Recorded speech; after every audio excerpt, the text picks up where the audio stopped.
Hello प्यार बच्चों, कैसे हैं आप लोग। स्वागत करते हैं फिर एक बार अपने यूट्यूब चैनल में। आज हम लोग का आज वही दो सवाल लेके फिर प्रस्तुत हूँ आपके सामने। ठीक है, आज हमारा लाभ और हानि जो चैप्टर है उसमें से दो दो सवाल आपको कंपेयर करा रहे हैं, उसको लगा रहे हैं, ठीक है, बता रहे हैं आपको।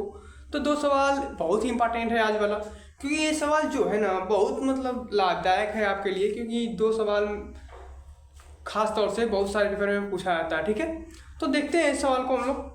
छोटा सा प्रश्न है, बहुत आसान है। ठीक है, कुछ सूत्र आपको अलग देखने को मिलेगा इस पे। ठीक है, अलग देखने का मतलब ये है कि अगर इसमें से हम आपको बताएं जो भी दोनों सवाल है तो थोड़ा सा आपको दोनों सूत्र अलग देखने को मिले। ठीक है, इसमें तो दोनों सूत्र आसान ही है, ऐसी बात नहीं, इतनी बहुत कठिन बात है, लेकिन आप थोड़ा सा पढ़िएगा, इसको ध्यान से समझिएगा, क्योंकि समझने वाली बात है। ठीक है, छोटा सूत्र है ना, थोड़ा सा बड़ा सूत्र है, तो उसको ध्यान से देखेंगे आप। ठीक है, चलिए हम बात करते हैं, क्लास को स्टार्ट करते हैं।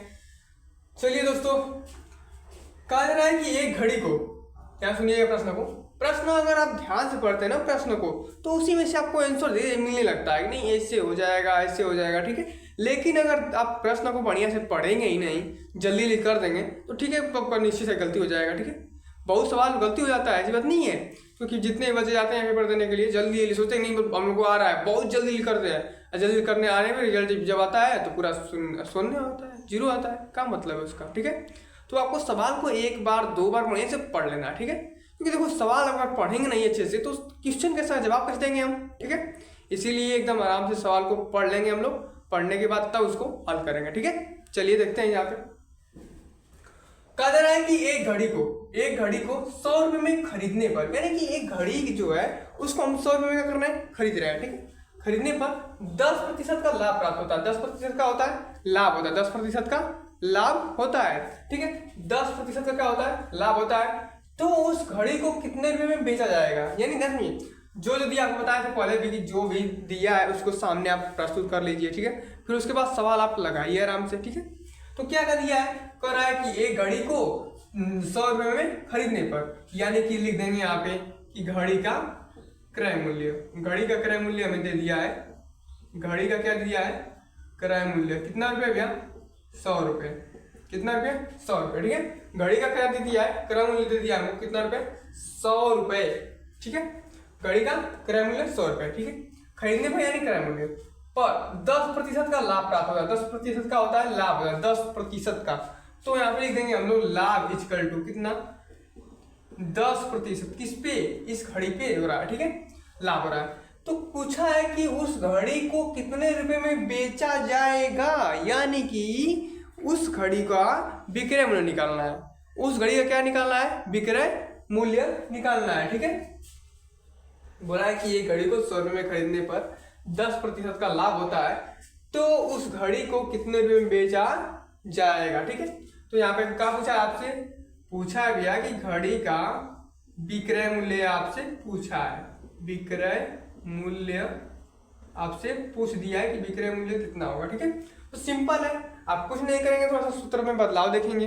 सूत्र में बदलाव क्या होगा, यहाँ पे लिखेंगे हम सूत्र, यहाँ पे विक्रय मूल्य बराबर, ठीक है, यहाँ पे लिखेंगे क्रय मूल्य गुणे कोष्टक में 100 प्लस या माइनस, इसको बोल देंगे लाभ प्लस या माइनस, लाभ या होता है इसे प्रतीक यानी कि या हानि। ठीक है, अब बटा के क्या होता है, 100, बटा के क्या होता है प्यारे बच्चों, 100 होता है। समझाने का तरीका यही है कि विक्रय मूल्य दिया है तो विक्रय मूल्य अगर दिया तो रखेंगे, नहीं दिया तो नहीं रखेंगे।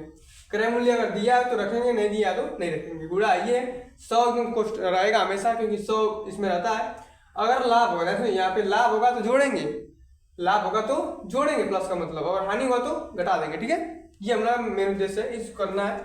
तो विक्रय मूल्य नहीं दिया हम लोग का, तो यहाँ पे लिख देंगे विक्रय मूल्य। ठीक है, विक्रय मूल्य हम लोग का नहीं दिया है, विक्रय मूल्य इक्वल टू, अब देखिए क्रय मूल्य दिया है, क्रय मूल्य हम लोग का दिया है जी बिल्कुल, कितना दिया है, 100 रुपए। कितना दिया है, 100 रुपए हम लोग का क्रय मूल्य हो गया। ठीक है, यहाँ पे गुणे कर देंगे, यहाँ पे आप जानते हैं 100 सूत्र से होगा। ठीक है, अब देखिए यहाँ पे लाभ हो रहा है प्यारे बच्चों 10% का, लाभ हो रहा है कितने का, 10% का। तो यहाँ पे क्या करेंगे आप, ऐड करेंगे, यानी कि जोड़ेंगे, कितना, 10%। ठीक है, अब बटा क्या हो जाएगा, बटा के 100 पहले से है तो पहले से रहेगा।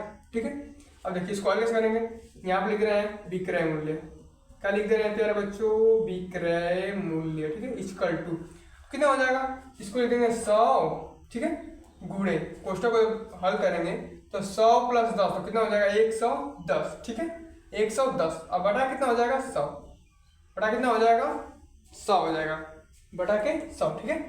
अब क्या करेंगे इसको, अब इसको कटा देंगे, 100 से 100 क्या हो गया, एक बार में कट गया, ठीक है। तो हमारा विक्रय मूल्य कितना आ गया, यहाँ लिख रहे हैं हमारा विक्रय मूल्य कितना आ गया, विक्रय मूल्य हम लोग का आ गया कितना रुपये प्यारे बच्चों, 110 रुपये, क्योंकि कुछ बचा ही नहीं है।